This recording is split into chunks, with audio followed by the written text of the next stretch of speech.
Do you have this strong intuitive feeling that you are just destined to build a business and a life that stands out amongst the rest, but you just don't know how to get there? I feel you, I've been there, and I can see that you are another fellow flamingo just waiting to take flight. My name is Megan Shallows, social media guru and founder of B&L Media Consulting, and this is exactly what I have done through building my own beautiful empire that has become a unicorn in the social media management world, as well as a safe space for entrepreneurs to feel empowered with their digital marketing. All of this was founded on the basis of 3 magical words: breathe, nourish, and love. Are you ready to learn how to be that entrepreneur who shows up online and offline with confidence, has a business that makes an impact in this world, and lives a life full of connection, love, prosperity, and joy?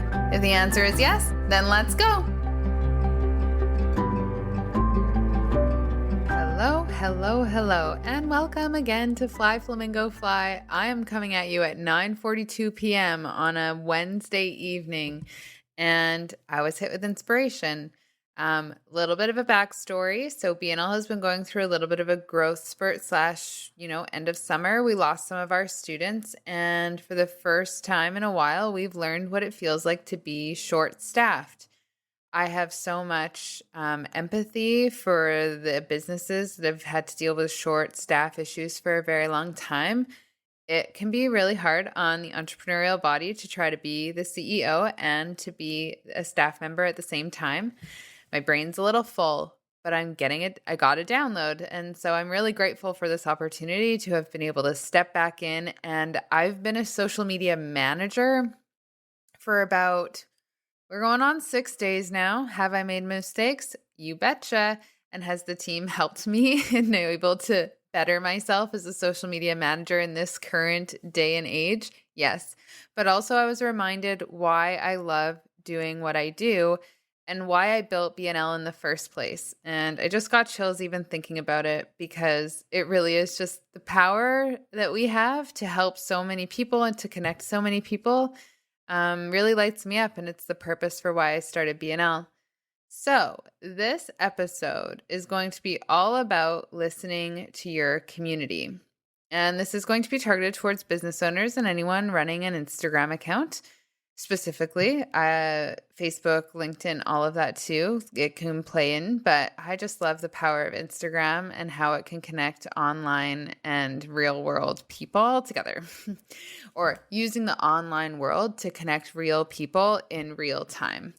And so that's my passion. And the inspiration came from when I was cleaning out our listening section in Agorapulse. And Agorapulse is a social media management software / data collection tool / social listening tool. And this is something that most businesses don't invest in right away, which makes sense because it is, when I say investment, it totally is. But it is really powerful. And so I'm going to share with you a little bit about why listening to your community is so important in order to continue to develop your brand, expand your brand, both online and in person, in the way that people interact with you when they meet your company. So here we go. I'm going to start with how to listen to your community online. And the easiest way is to listen to what they're saying. How are they responding to your post that you're putting out? What questions are they asking in the DMs? Do they have more concerns than positive reviews? What is it about your brand that attracts them to you? So, for example, we work with a bakery, and people love watching the baked goods. Yes, they love seeing the coffee and they love seeing the views from the patio. But at the end of the day, if you put a croissant or bread or any sort of treat on there, we get spammed with amazing comments and that means people want to see more of it. And the interesting thing is, like, in these concepts as a business owner, you could get into your mind and start being like, oh, I don't want to post baked goods all the time. We have so much to offer and we do so much. And there's just so many things that we could talk about and post about and share. But at the end of the day, your community loves celebrating the thing that makes you you. And so that's something to really look at when you're posting online. Don't post to satisfy yourself. Post to connect with the community and post what they want to see. So that's something to ponder, especially if you're in e-commerce or if you're in any sort of hospitality, food, beverage. Post what people want to see. And if you aren't sure what people want to see, go to your competitors and look at what they're posting. If you go look at a wine company, almost every photo is going to have something with their wine in it in some way, shape, or form. And to the outside looking in, that's what you want to see. You want to see what the winery looks like. You want to see what the wine, like what it looks like in an environment. You don't want to see a bunch of graphics. The person who's following wants to be engaged with the experience that they have when they interact with your establishment or your product. So rather than being like, oh, but we could do a carousel on this and we can do a graphic on this and we can just have a bunch of graphics to educate of what's happening and all of these things. There's other ways to do that. There's other ways to approach it. Always can do it in the copywriting. I'm a huge fan of leveraging copywriting for all things educational so that you can keep the feed super photogenic. But it depends again. I am a huge fan of graphics when it comes to service-based companies that need to do more education because it's not really a tangible item. But if you are working with tangible item, online people want to see those. So for example, we work with a boutique and we post clothes all the time. The only time you'll see a graphic is if there's running a sale or something. Otherwise, it's close, close, close, close, close.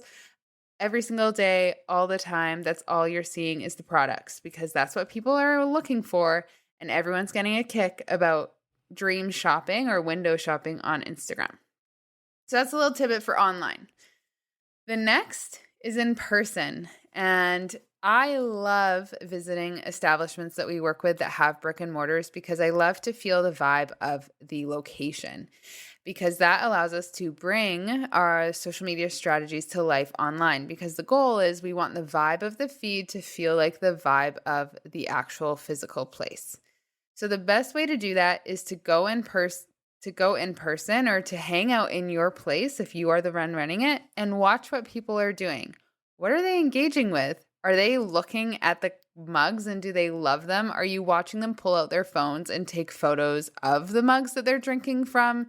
If you're a coffee shop, what are they taking photos of? Are they taking photos of their coffee cups or are they taking photos of their delicious baked goods?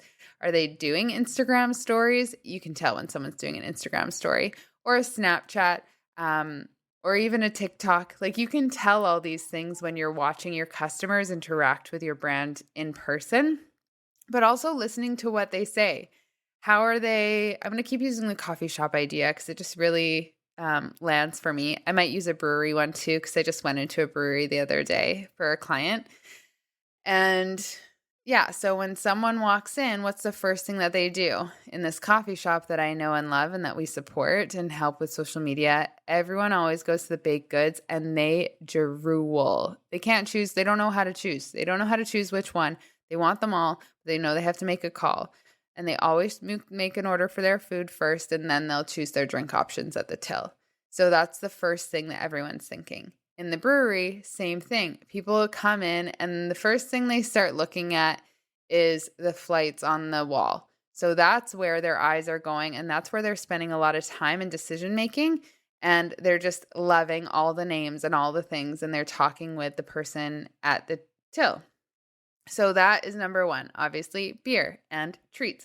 But then after they get the beer, where do they go? When they're waiting for their flight, what do?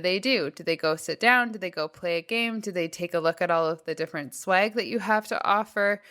Same with the coffee shop. Are people looking at your swag or are they actually just kind of hanging out with their friends? Are they listening to the music?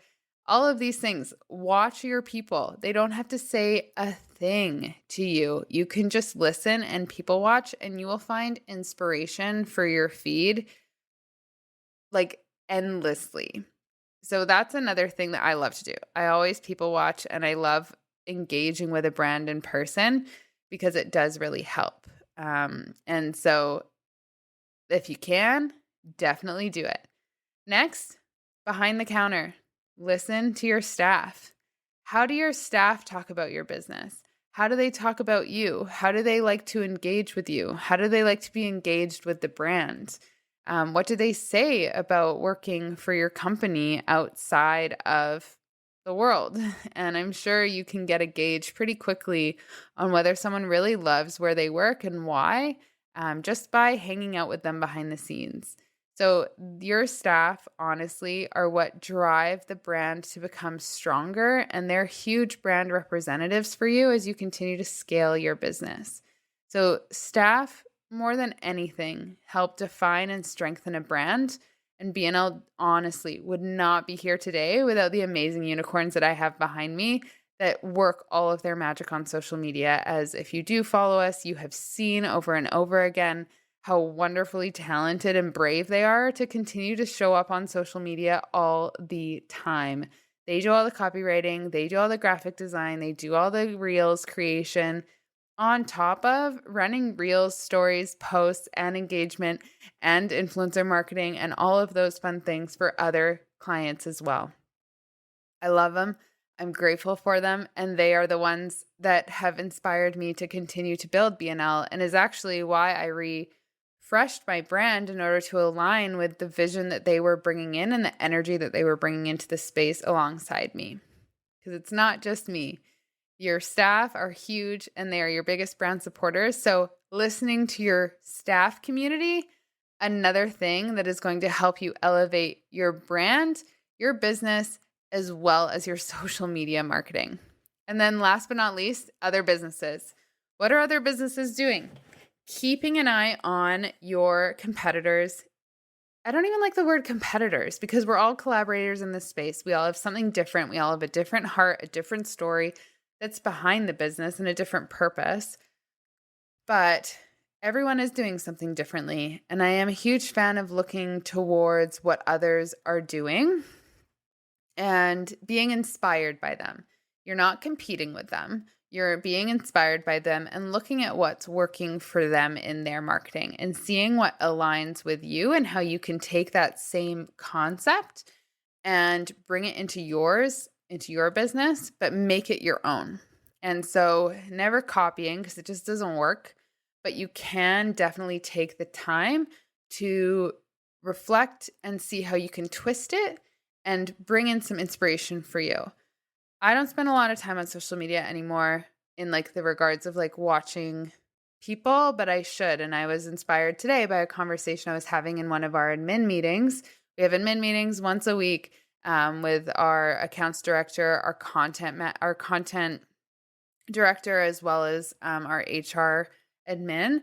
And I was chatting about a few things, and she said that one of our gals mentioned that she was following someone on social who did this in their scaling of their business, and she thought it might be a good idea to contemplate something like that. And it just allowed my brain to stop running around and ground myself in like, great example, how can we make it so it suits BNL's trajectory? So looking to others, it can be hard sometimes if you're going at it from looking at a competitor place, but going in and looking at it for inspiration so you can take a few shortcuts and not have to try as much will allow you to do that too. Listen to your business community. What are other people in your business niche doing that you can help leverage your own business as well? So that's some tips. Tips to elevate your brand and your social presence by listening to your community. Also, user-generated content is another one for online. I forgot to mention that, but any sort of user-generated content, look at what people are posting when they're posting about your brand. Are they posting more about food? Are they posting more about their coffee? Are they posting more about the interior of your place? Are they posting about your products? What are they wanting to take photos of when they're engaging with your brand? Another great question, allow you to ponder. And now I'll just share with you a little bit about how we do this with our clients so you can gain some inspiration. And if you have support already, get them to help you do this piece. So first things first, in order to get the lay of the land of a client, we always look at the history of the social media platform before we even jump on. We call this a social media audit. We do this during our onboarding phase, and this allows us to see what people have been saying about the brand. We get to absorb the energy of the community and how they interact with it. What kind of emojis do they use? Do they laugh? Do they leave hearts? Like, what is it about the engagement and how engaged is the current community right now, and what do we maybe want to see in the future. And then after that, we really do try to engage with our client's product or service as best as we can. Um, it depends on the industry, of course, but if there is any physical, tangible product or brick and mortar, we really do try to step foot in those doors as much as possible, especially when they are in the hospitality and tourism industry, because you just don't know until you get in there. And we have been even discussing over in our team how we can maybe do a field trip. We have a lot of clients in Kelowna, and we have a lot of Vancouver staff that are just so like they're so excited to see the real places. It's almost like taking them to Disneyland. So that's a brainstorm in itself that's occurring, but we really just love engaging with our clients and getting a feel of what's going on. And then, of course, we do try to encourage our clients to have their staff engaged in some way, shape, or form, especially if they're scaling. When you hire someone for social media management, it can be a lot. It can be a lot of energy. It's not an easy offboard, especially for the first 3 months. So we do try to encourage our clients to engage a staff member that can support us when they're on the ground. Staff members are interacting with the community online and in person all the time, responding to Facebook messages a lot of the time, Instagram DMs if there's inquiries, those kinds of things. But they're also dealing with in person, so they know how to answer everything, all these little details. And so engaging staff is key. If we can get it, we will. And because we're kind of like an extension of staff, but for online. And as an owner, you get busy. And if you hire a social media managing company like BNL, you'll get more busy because the magic that we work does work. And then afterwards, we dive into who's tagging who. What businesses are wanting to collaborate? What influencers are already knocking on the doors of our clients? Or what influencers do we want to knock on their doors? What other businesses are tagging our clients? So that B2B connection is so powerful in order to listen to that community and see where those opportunities for collaborative growth can occur for our clients. And that's pretty much it. I mean, I can probably go down a little bit of a rabbit hole, but it's almost 20 minutes already, and I am starting to learn that I don't breathe when I talk, which is so funny, and something that I'm trying to learn. But I get so stuck in the thoughts of like how to do this and that. I just forget. My lungs forget to do what they need to do. So basically, when you're running your social, if you're doing this by yourself, really start to look at your community and who do you want to connect with? What brings you joy? What lights you up? My favorite part about being in social media management and social media marketing is the management of the community and the connections that can be made that can literally blow a business's business out of the water. And it's not always who you think it is. It's not always the Jillian Harrises of the world that will be the ones that will make your business blow up. It can be that realtor down the street who has 200 followers, but they actually are extremely connected in the community and have power in real life that will drive traffic through your doors for the end to the end of time. So making these connections and having these opportunities to interact with new humans without having to actually go to networking events, sign me up. So BNL has been doing this for 5 years now. This was how I started. I literally started my company by engaging with communities, did a few posts here and there, leveraged the content that users were creating back 5 years ago when user-generated content creators weren't even a thing. It was not a definition. It wasn't anything that was occurring. Influencers were just starting up and they were mostly in health and fitness. The world looked a lot different, but I knew that this was how social media was going to grow. And I'd like to think that I'm psychic because I definitely predicted all of this was going to come true. And now it's here. Community-driven content and community-driven approaches make you successful online, and they are extremely successful on Instagram. If you ever have any questions, if you want to book a consult, we do offer those so we can teach you how to do this all on your own. Our unicorns are here to help for that piece. And if you just want to ask a question, you can always send us a comment, leave leave a comment in the post below or find us on Instagram at BNL Social. We're here to help, and I just want you to focus on your people. When you continue to focus on the people around you that love you and support your dream, your business will continue to grow at the pace that it's meant to.